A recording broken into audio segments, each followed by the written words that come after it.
previous game, it will be over so fast.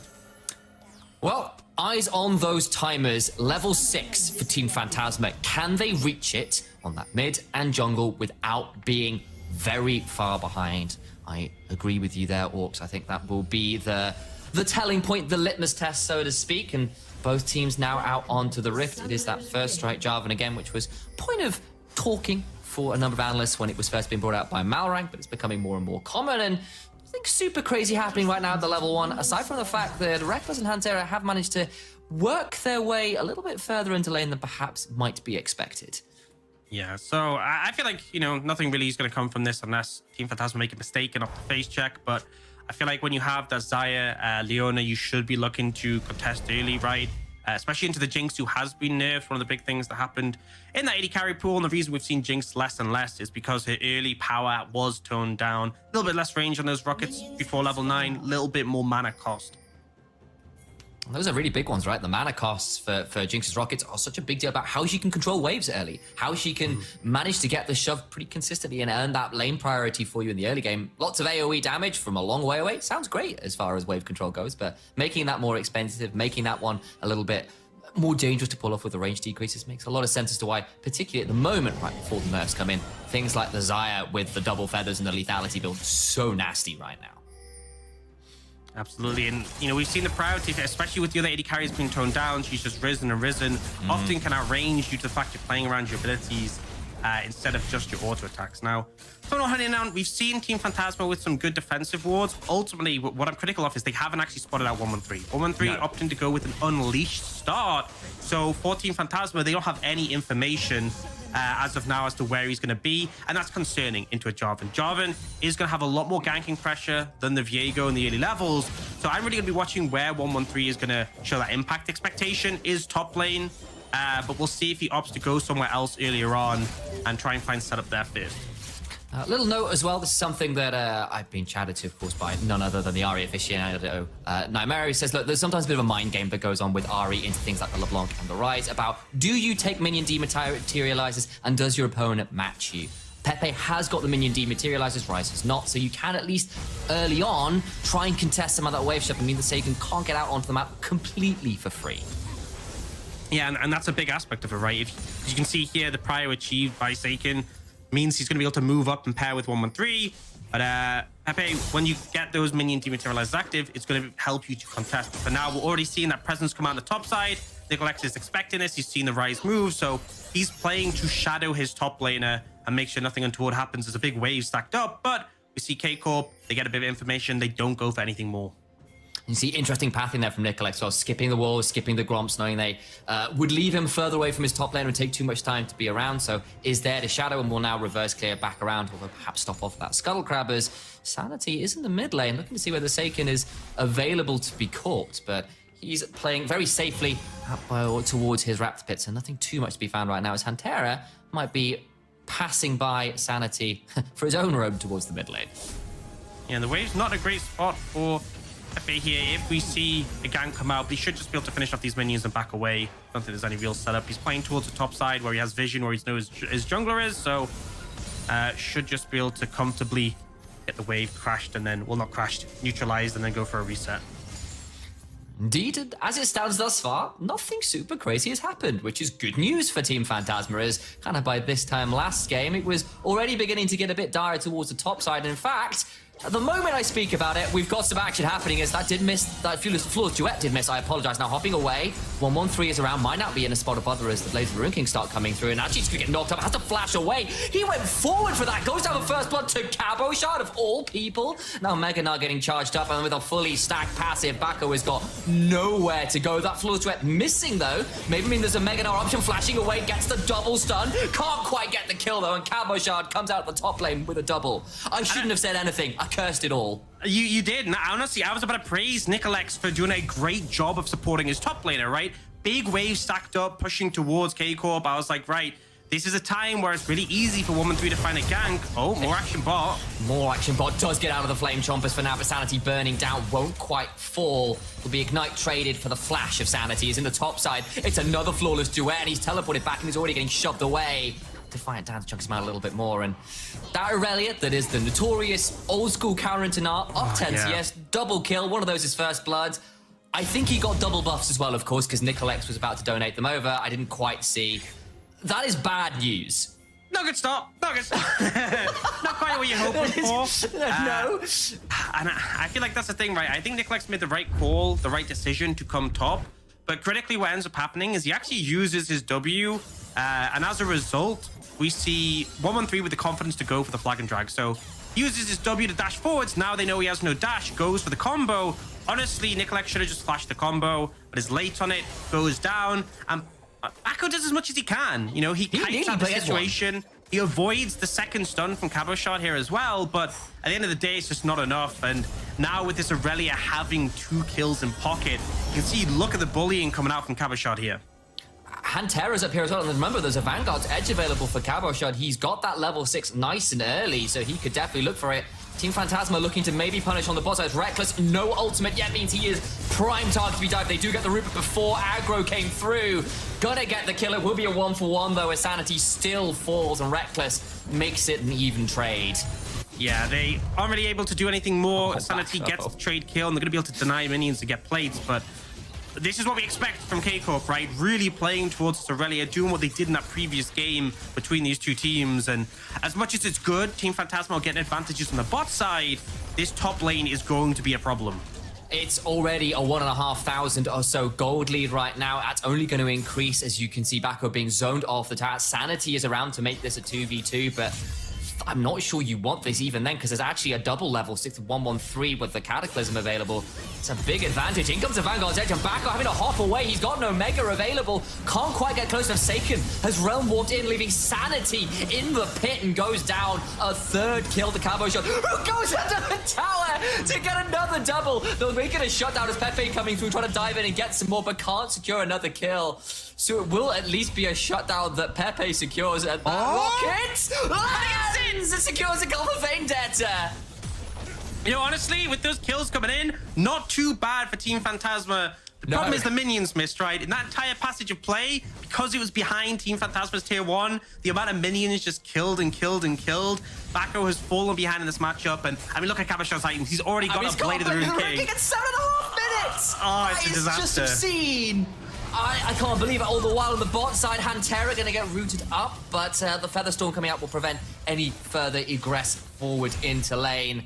And yes, you've got some kills onto Pepe. That's great news. Yes, you got a kill onto Vendetta. That's great news. But a 4-on-1 Aurelia who can continue to shove in this top side is going to be completely impossible to deal with, it feels like. Let's have a look at this replay. Cabo Shot just goes all in.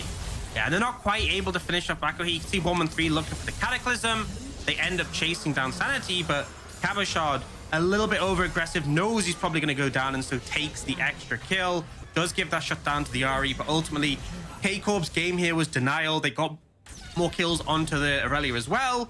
And, you know, unfortunately, they end up losing out because of this ult coming down to 113. I think that mitigates the play a little bit from Corp, but they are still massively... I mean, look at the goal difference in the top lane. It's obscene. Oh, no. Well, this is what we call investment banking, where you apparently are stealing from your opposition to come up with incredibly large leads. Just and you know what? Look at that. This is actually a fortunate situation that I'm on the cast, because I'm just going to say, initialize, that I am very experienced with these scenarios. I see this all the time in solo queue when my top laner is 2,000 gold down. You okay, buddy? Minutes, you need a moment. I'm very well versed in how this goes. It's not pretty for Team Phantasma, is what I'll say on the subject. All I'm going to say as well is there's not that many tools to make Cabo Shot that accountable. You've got a Nautilus and a Charm, and that's about it in some ways. It's not the easiest anti-Aurelia comp, perhaps, unless they can get a Viego reset, but gonna try and turn this one around. Gonna get the Chompers down as well. That's gonna be a pretty close trade right now as Hantera trying to back up. Big root though means Sanity is dead and loses his mind. Gonna keep trading with Vendetta, who's got the rocket for misses. The heal comes out. Now Vendetta in trouble, has to flash away from the Zenith Blade. And the top side is still gonna be action as Pepe flashing away, but there is the Cataclysm gonna force the ult out in trade. Nicolex goes in and gets the flash out of 113. Saken still gets a kill with a flash of his own. The Rune prisons, ensuring he's going straight to jail and will not pass go and collect collect $200. It's $450 instead over the side of Karmine Corp. I just find it hilarious how we keep seeing these fights past the tier 1 and like Karmine Corp, but like no one is allowed to go top. It is blocked off. You're not allowed to pick up those minions. Do not pass go. And I feel like Paco's just having such an atrocious time this game. 5-1 now for Cabashard on this Aurelia. We kind of hit on this had to be the game plan for K-Corp, right? They had the tools to do so, but they had to respect Team Phantasma. If they got past level 6, if they got into the later stages, had strength. But I feel like K-Corp have done exactly as they drafted to do. Paco, the Mega Knot times out. Look at the size of the wave as well. Oh. It's a disaster. There's just nowhere to go. The flash into that Vanguard's edge, and there's just nothing you can do. That was lights out in a second flat.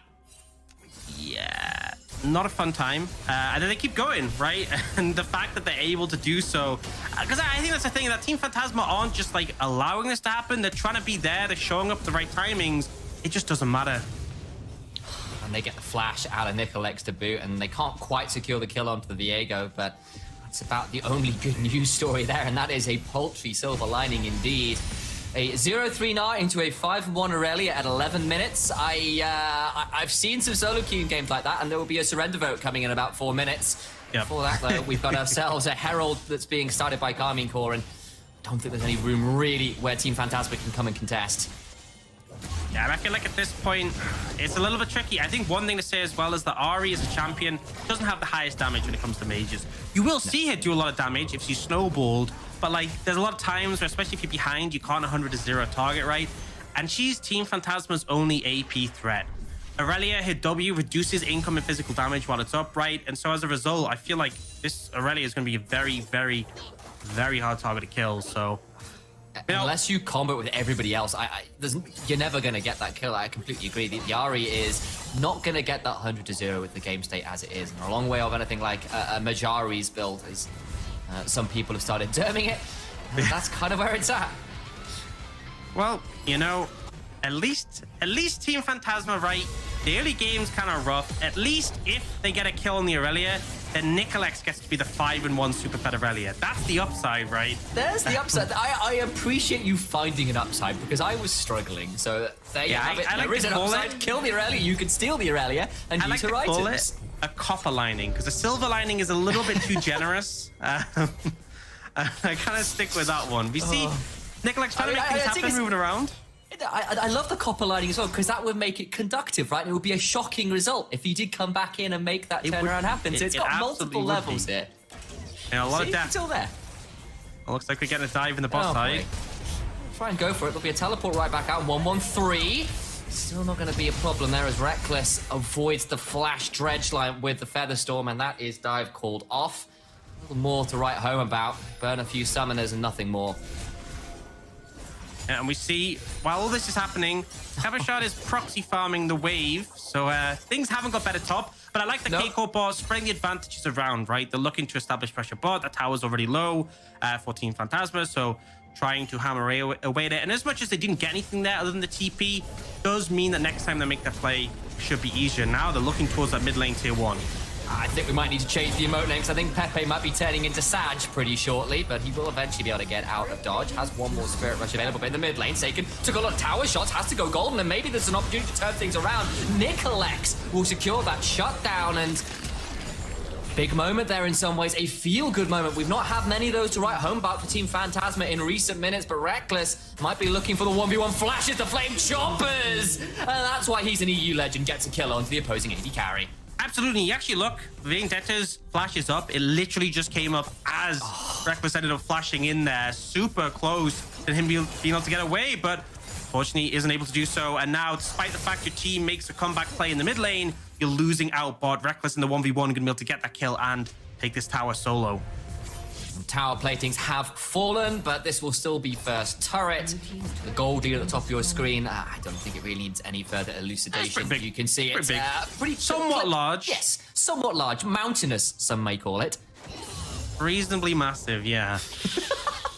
I think the problem is now... What defines reasonably massive? What's unreasonably massive? I feel like unreasonably massive would be like maybe like 10k at this point would be unreasonably massive. You know, this is pretty massive, but you know, we've seen crazier. There's to be a Vanguard's Edge, and that is an unreasonable amount of damage. That is definitely an unreasonable amount of damage. You know, that's a crazy thing, Aurelia, right? She's got so much sustained damage, but then she will just 100-0 in a split second. I feel kind of bad for Backo at this point. But I mean, K-Corp just trying to repeat what they did in that first matchup. Vendetta does have flash this time, so we'll be able to get out of the Cataclysm, but it's now burned. In come the rest of Team Phantasma trying to turn this around, but Seiken is here alongside the rest of it, but they're trying to get the reset. 1-1-3 survives, but now into the backline goes Pantera. Nicolex gets the killing spree, but can he get out? Vendetta trying to survive, heal his way up, Seiken under the tower. Will help secure that one. It's Pantera who gets the kill secured all the same. It is a 2-for-1 in favor of Karmine Corp. It's not done yet. Pepe throws out the Everfrost, but will get rooted in turn by that rune prison. Into the waiting arms of Karmine Corp goes Nicolex, and Cabochard on a killing spree. I believe that's his 7th kill of the game. Pepe gets a charm, but he just doesn't have the damage waiting on this flawless duet. Cabochard won't look to flash or anything else like that, and it's just another massive win for Karmine Corp, who are now 8,000 gold in the lead. Yeah, this is feeling like an unreasonably massive gold lead now. I feel like I respect Team Phantasma for going for it, right? They try and get the kill on the 1-1-3, who is a little bit over-aggressive. Oh my god. Oh my god, I feel like... I am sorry you had to witness that, ladies and gentlemen. I get it. That's actually upsetting to see on your screen. Hey, you know, what I'll say is... At least Team Phantasma have some scaling elements. The worst is when you have a composition like this that falls behind this far, and then it's like you're doomed for the whole game. But, you know, 1-1-3 overstepped there. They got the kill. They weren't quite able to turn it into anything more. Particularly Pepe wasn't there on the RE to get resets from the Spirit Rush. But it's a big if, right? I feel like this is almost certainly going to be a K-Corp win. But if there's oversteps from K-Corp, that's where Team Phantasma have their best chance. And if they don't overstep too much, then, yeah, I guess this is K-Corp going to 3-1 in the group. It feels like it, as Cabochard maybe about to end up in a 1v3. Santa, I don't know if that's enough. Flash. I'm going to get in range. No, Cabochard just gets to walk away. Aurelia's best movement speed, remember, guys, is pretty quick. She's not that slow. She's got 2 items plus boots complete. Shield bow as well. I feel like... Outplayed Rune King. Not sure that was enough people, I'm going to re-reel. Just the 2 coming, the 3 coming in there, yeah. Oh, mid lane turret falls as well. That's another tier 2. It's the 4th of the game for Karmine Corp. Up to that 9,000 gold mark. 17 minutes into the game. Seiken got a wave shoved in and prepped for the rest of his team in this bot side. So they might try and make it 2, but I don't know why they want to really hard commit to this. Instead, thinking about going towards that Ocean Drake that's spawned, and Terra and 1-1-3 are hanging around, and makes this Ari's life a little bit precarious. Yeah, isn't it Aegis dive? Obviously, if you can get the point and click CC from the Rise, would be able to. Mega Nars timed out, and Backo, does manage to try and get out of this one. Flashes away from the flawless drop, but it's just going to lose to the autos. There is the Immortal Shield Bow pop, and I think Cabochard, this time he's gone too deep, you would think. Takes a lot of damage, healing up for a long time, finally shut down, and they do manage to gift it over to Vendetta. Yeah, I mean, it's a you'll 1 take for 1, that. but that's a big shutdown, right? I might see you take that. A lot of gold, you get the flash as well from the Aurelia, so, you know, a big influx towards Team Phantasma. If they get that like 7 more times, then that's when we're talking. Ultimately, I think Cabochard is a little bit over-aggressive, but still, K-Corp massively ahead. They're going to secure the 2nd dragon here, and, you know, again, here are the silver linings. 1, it does look like Nicolex is going to be able to secure that Herald if no one comes to contest anytime soon. And secondly, they do have a dragon in the bag, so it's still going to be a while before the soul comes in for K-Corp. All the while, of course, they did secure that dragon, did Karmine Corp. They did secure, they're going to try and teleport, and they're going to try and contest this. Cabochard has the teleport, that will be the objective bounty secured, but now Nicolex is in so much danger. They will contest, they will get the kill. They lose the Herald, of course, but Team Phantasma, there is just nothing for free on this map right now. No. I'm thinking about it, just going to try and time out. Both recalls cancelled. I was thinking maybe they'd go for some craziness over the wall, but no, it just stops the recalls. Get some First Strike gold as well. But ultimately here, you know, Team Phantasma, it's still 9 minutes until K-Corp can have a soul. They denied that 2nd Herald. These are minor positives. The 1,000 cold shutdown was a big thing, but ultimately K-Corp's still very much in control. And they're fishing, right? You can see them setting up potential traps, trying to find angles to look for dives. But for the time being, Team Phantasma still holding on. And we've actually just passed it. So the fastest game we had in E-Masters Spring was K-Corp against Team Phantasma's first game, 1923. So Team Phantasma are doing better. They have held on longer. They're doing better than that time. So that's the positive you want to take away from this one. You take that. Yes, there's a little bit of hysteria setting in, but kind of deserved. Just look at the game state. What do? You hold on for 3 items is what you do, I suppose. That shutdown, and to bring it back down to perhaps that copper lining, as you call it. 2 items are on Jinx, courtesy, largely, of course, of that shutdown that was gifted over to Vendetta.